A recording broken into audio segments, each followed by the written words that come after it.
টাকা যেন আমি না মারি।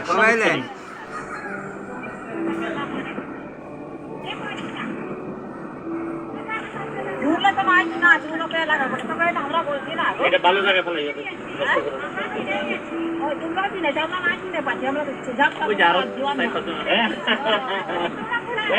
আর কই দিদি কই? দিদি আচ্ছা শোনো, আমার তো আরো কাজ আছে, আমি আরো 2 প্যাকেট দিয়ে যাইগা। তোমরা একজন কে দায়িত্ব নিবে? 500 টাকা দিব, যে দায়িত্ব নেই সবাই মিষ্টি খাওয়াবে, কেটাই খাওয়াবে কও?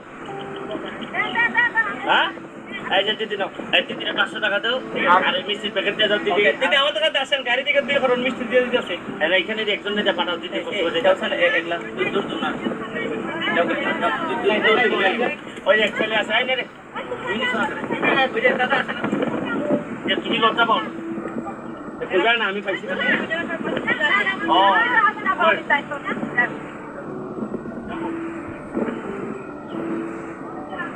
একদিন চা পাতার বর্তা খেয়েছি, কি জানি চা পাতারে কি করে ডাল বানিয়ে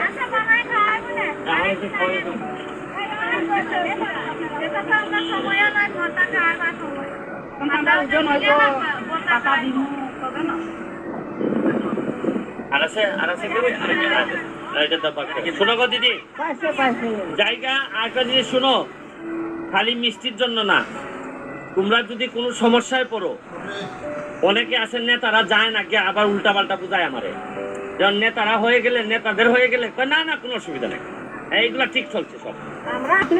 তোমরা একটা কাজ করবা, যদি দেখো তোমরা সমস্যা নেতারা হইতেছে না, নেতারা 2 নাম্বারই করতেছে, সরাসরি আমার বাসার যে জায়গা, আমার বাসা সোনার কাছে, আমি প্রতি শুক্রবার শনিবার আমার বাসায় থাকি।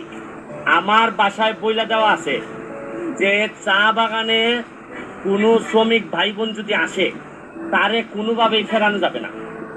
অন্য তুমি শব্দে যদি ফেরাবো, কিন্তু চা বাগানের শ্রমিক ভাই বোন গেলে ফেরাবা না। কারণ হচ্ছে গিয়ে মানে আপনারা যা করছেন এই নির্বাচনে আমার জন্য, মানে আমার বাপ নাই, আমার মা দেশে থাকে না, এরকম একটা এতিম ছেলেরে আপনারা যেভাবে আপনারা সম্মানিত করছেন, এইটার ঋণ আমি মানুষের বাচ্চা হইলে কোনোভাবে দেওয়া সম্ভব না।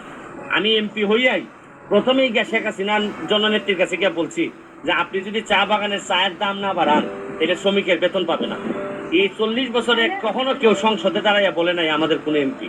আপনার ছেলে মেয়েরে জিগাইয়েন যে আমি চেষ্টা করে যাচ্ছি যাতে আপনাদের জীবন মান উন্নত। এই যে এখানে একটা কি বানাইছি দেখছেন আপনারা, ওই যাত্রী ছাউনি বানাইছি, বানাইয়া চা বাগানেরই একটা লোককে দিয়া বলছি তুমি এখান থেকে ইনকাম করবা, করে তোমার সংসার তুমি চালাইবা। আরেকটা করছি চন্ডী রামগঙ্গা, আরো করতেছি, আরো বিভিন্ন জায়গায় করতেছি। আমার কথা হইলে এই জায়গাটারে আমি একটা পর্যটন নগরী বানাইবো, যাতে তোমরা যারা চা বাগানে কাজ করবা আর তোমাদের যারা ছেলে মেয়ে চা বাগানে কাজ করবে না, এরা যেন বাহির থেকে পর্যটক আইলে এদের মাধ্যমে ইনকাম করতে পারে টাকা।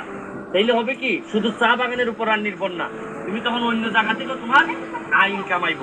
কথাটা বুঝছো নি? আর কতদিন সারা জীবনই এইভাবে করবা? কেউ তো তোমাদের ভাগ্য উন্নয়ন চায় না, এরা খালি চায় বছরের পর বছর খালি ভুট্টা দেলাও। তুমি আমার 50 বছর, অনেকের বয়স আছে আমার থেকে বেশি, খালি সারা জীবন এরা ভুট্টাই নিয়ে গেছে, কিন্তু দেওয়ার মতো কি দিছে আমার এটা কম।